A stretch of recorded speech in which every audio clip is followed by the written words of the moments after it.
અમે આજે તમારી મુલાકાતે આવ્યા છીએ, એ પણ સોશિયલ મીડિયાના અનુસંધાને, અને અમે જાણવા માગીએ છીએ કે અત્યારે તમે આમ આદમી પાર્ટીના દાતા વિધાનસભા મત વિસ્તારની અંદર પ્રભારી તરીકે નિમણૂક મેળવી છે, અને એ નિમણૂકને લઈ આપના વિસ્તારની અંદર ડોર ટુ ડોર પ્રોગ્રામ કરી રહ્યા છો. એ ડોર ટુ ડોર પ્રોગ્રામની અંદર તમને શિક્ષણને અનુરૂપ કોઈક રજૂઆત મળે છે કે લોકો સ્વેચ્છાએ જોડાય છે, એ અમારે જાણવું છે.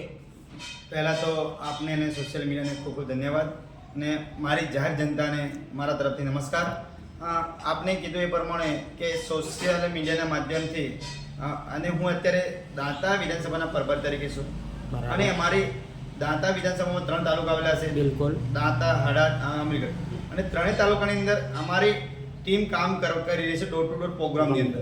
અને અમે અમુક ડોર ટુ પ્રોગ્રામ બેઠક પણ કરતા હોઈએ છીએ. બિલકુલ. તો બેઠકની અંદર શિક્ષણની આપને જણાવ્યું એ પ્રમાણે શિક્ષણની વાત કરીએ તો શિક્ષણની અંદર આદિવાસી વિસ્તારની અંદર મોટાભાગની એવી શાળા આવેલી છે, ત્યાં એક જ ઓરડો આવેલો છે. 1 થી 5 ધોરણની અંદર એક ઓરડો હોય, બરાબર. તો 1 થી 5 ધોરણ કેવી રીતે એ શાળામાં ભણી શકે. અને અમુક 2 ઓરડા છે તોય ત્યાં ઓરડાની ઘટ છે, અને અમુક સ્કૂલની અંદર શિક્ષકોની ઘટ છે, અને અમુક સ્કૂલની અંદર સ્કૂલ બની ગયેલી છે પણ ત્યાં પાણીની સમસ્યા છે. હજી સુધી ત્યાં પાણીની સેવા ઉપલબ્ધ કરી નથી. પીવાનું પાણી જો એ શાળાની અંદર પીવાનું પાણી ન હોય, અને એ પાણી એ બાળકોનું અને માનવ જીવનનું પ્રથમ સ્ત્રોત છે. એક સમય ખાવાનું ન મળે ચાલે, પણ પાણી પ્રથમ જોઈએ. જો બાળકને પાણી જ ન મળતું હોય તો એ સ્કૂલમાં શિક્ષણ કેવું હોય. અને અત્યારે સરકાર એમ કહે છે કે ઓનલાઈન શિક્ષણ, તો ઓનલાઈન શિક્ષણ બિલકુલ સાચી વાત છે, ઓનલાઈન શિક્ષણ હોવું જોઈએ, અમે પણ સહમત છીએ. પણ ઓનલાઈન શિક્ષણની અંદર અમારા આદિવાસી વિસ્તારની અંદર જે સ્કૂલો આવેલી છે ત્યાં કવરેજ જ નથી. હવે કવરેજ ન હોય તો ઓનલાઈન શિક્ષણ ચાલી શકે? ના ચાલી શકે. તો આપ માની લો. અને એક બાજુ સરકાર કહે કે બેટી બચાવો બેટી પઢાવો. બિલકુલ. તો બેટી બચાવો બેટી પઢાવો એ વાત સાચી છે, પણ બેટી આજે જાહેરમાં આત્મહત્યા કરી રહી છે, બળાત્કાર થઈ રહ્યા છે, એમની શિક્ષણમાં શાંતિ, સલામતી, સુરક્ષા જેવું કોઈ સહેજ નથી. અને પહેલી વાત તો અમુક સ્કૂલમાં તો રોડ રસ્તા નથી. તો એને લઈને જોઈએ શિક્ષણની વાત કરીએ તો અમારા ગામડાની જોઈએ એવું શિક્ષણ નથી. અને ખરેખર જો સરકારે શિક્ષણ સ્તર સુધારવું હોય તો મારું એક આપણે સોશિયલ મીડિયાના માધ્યમથી સરકારને જાહેર સૂચન છે, લોકોના માધ્યમથી સૂચન એ રીતનું છે કે સરકાર કાગળ ઉપર વિકાસ નહીં, જો શિક્ષણ સુધારવું હોય તો પહેલાં તો જે અધિકારી અને નેતાગણ આવતા હોય એમના છોકરા પ્રાથમિક શાળામાં એડમિશન આપી અને બાળકોને ભણાવવા જોઈએ.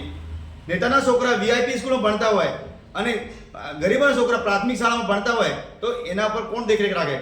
જેને દેખરેખ રાખવાની સરકાર હોય, નેતા લોકો હોય, તો નેતા લોકો ગવર્મેન્ટની સ્કૂલમાં દેખરેખ ન રાખવાનું કારણ કે એમના બાળકો ત્યાં નથી ભણતા. એટલે પહેલાં તો જો શિક્ષણ તંત્રને સુધારવા માટે નેતા અને અધિકારીના છોકરા ત્યાં સ્કૂલમાં ભણવા જોઈએ. અને પ્રાઇવેટીકરણ ઉપર વધારે સરકારે સપોર્ટ ન કરવો જોઈએ.